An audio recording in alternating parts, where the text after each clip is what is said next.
સુરતમાં છેલ્લા 2 દિવસથી વરસાદી માહોલ છે, ત્યારે કેટલાક વિસ્તારોમાં પાણી ભરાતા સ્થાનિકોએ હાલાકીનો સામનો કરવો પડી રહ્યો છે।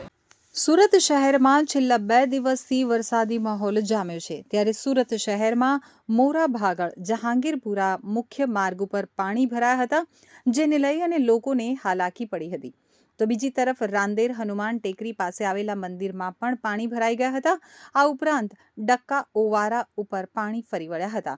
હવામાન વિભાગ દ્વારા સુરતમાં ઓરેન્જ એલર્ટ જાહેર કરવામાં આવ્યું છે, ત્યારે સુરત જિલ્લામાં છેલ્લા 2 દિવસથી વરસાદી માહોલ જોવા મળી રહ્યો છે। સુરતમાં ગત મોડી રાતથી આજે પણ વરસાદી માહોલ જોવા મળ્યો હતો, તો શહેરમાં વરસાદને પગલે મોરા ભાગળ જહાંગીરપુરા મુખ્ય માર્ગ ઉપર પાણી ભરાઈ ગયા હતા, જેને લઈ અને લોકોને અને વાહન ચાલકોને હાલાકી પડી હતી। મારું નામ ઇકબાલ। ઇકબાલભાઈ ક્યાં રહેવાનું? મારે રાંદેર શાહ ભાગલમાં રહેવાનું। અત્યારે કઈ જગ્યા પર ઉભા છો અને શું સમસ્યા થઈ? મોરા ભાગલ પર સિકોતા માતાના મંદિર પાસે ઉભા આજના સવારે 6:30 વાગે ટ્રાફિક હલકું છે। ડ્રાઈવર જેમ રસ્તો આપેલો છે કે હનુમાન ટેકરી નીકળી જાઓ, લોકોની ગાડીઓને નુકસાન થાય, લોકોની ગાડીઓ પાણી ભરાઈ જતું, તો શું કોઈ અધિકારી કોઈ ફરકે છે? અહીંયા ફરકેલા આવીને જોઈને ચાલ્યા ગયા। 6 વાગ્યાથી તમે અહીંયા લોકોને શું કઈ રીતે મદદરૂપ થાવ છો?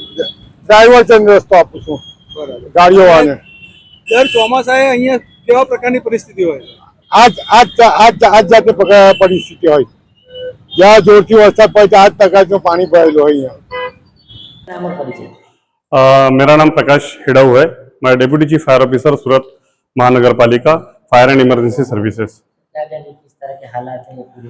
अभी जैसा कि हम सभी जानते हैं, रात भर से बारिश हो रही थी। अभी बारिश सुबह से रुक चुकी है, तो पानी का लेवल कहाँ कहाँ पे था वो सब हम लोग सर्वे कर रहे हैं। हमारी संपूर्ण टीम जो है वो हर जोन में सर्वे कर रही है, लेकिन अभी तक तो ऐसा पानी का ज्यादा कुछ है नहीं। थोड़ा मोरा बागल साइड में अगर बारिश था, और अभी कोजवे का जो एरिया है वहाँ पे भी हम लोग देखने आए थे कि फ्लो कितना है, आसपास के लोगों को उसकी भी तकलीफ हो सकती है या नहीं। तो ऐसा भी तो शांति बनाए रखने वाला काम है, कोई घबराने वाली बात नहीं है। क्या अपील करेंगे जहाँ पानी? लोगों से यही अपील रहेगी कि ऐसी अगर पानी का लेवल बढ़ भी जाता है तो घबराने की जरूरत नहीं है, क्योंकि हमारी टीम उनकी सहायता के लिए 24 घंटे कार्यरत है। खास करके किन किन इलाकों में पानी भरा है? हाँ, जिन इलाकों में पानी भरने का चांसेस है तो वहाँ हमारी टीम कंटिन्यू काम कर रही है। तो अगर कुछ भी ऐसा होता है तो फायर फाइटिंग डिपार्टमेंट को अगर कॉल किया जाए तो हमारी टीम उनको कंटिन्यू साथ देने के लिए तैयार है। આ ઉપરાંત સુરતના રાંદેર હનુમાન ટેકરી પાસે 5 પીપળા સ્ટ્રીટમાં સિદ્ધેશ્વર મહાદેવ મંદિર આવેલું છે। આ મંદિરમાં પણ પાણી ભરાઈ ગયું હતું। સિદ્ધેશ્વર મહાદેવ મંદિરમાં ઘૂંટણસમા પાણી ભરાઈ ગયા હતા, જેને લઈ અને દર્શનાર્થે આવતા લોકોને હાલાકી પડી હતી। તો બીજી તરફ ઉકાઈ ડેમમાં પાણીની આવક થતા તાપી નદીમાં પાણી છોડવામાં આવી રહ્યું છે, જેને લઈ અને સુરત શહેરમાં તાપી નદી 2 કાંઠે વહી રહી છે। આજે બપોરે 12 કલાકે ઉકાઈ ડેમની સપાટી 337.91 ફૂટ નોંધાઈ હતી। ડેમના 12 દરવાજા 7 ફૂટ ખોલી અને 1.63 લાખ ક્યુસેક પાણી તાપી નદીમાં છોડવામાં આવી રહ્યું છે, જ્યારે સુરત શહેરમાં આવેલા કોઝવેની ભયજનક સપાટી 6 મીટર છે અને આજે બપોરે 12 કલાકે સપાટી 9.41 મીટર નોંધાઈ હતી।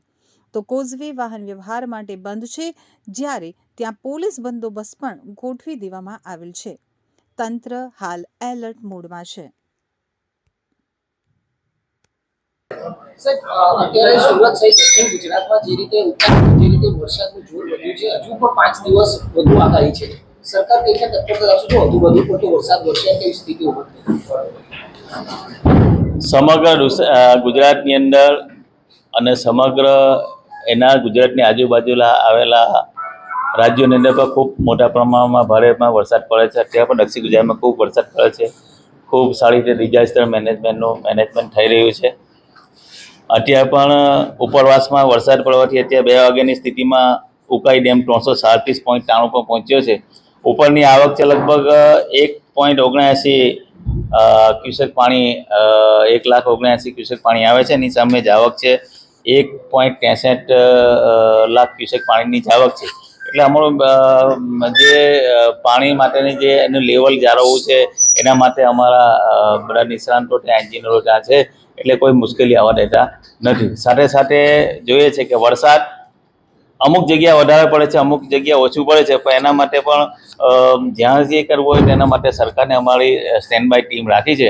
જ્યાં વરસાદ પડે ત્યાં NDRFની ટીમ પણ વધારે રાખી છે. અત્યારે જો કીમ નદીની અંદર પણ થોડું પાણી લેવલ વધ્યું હતું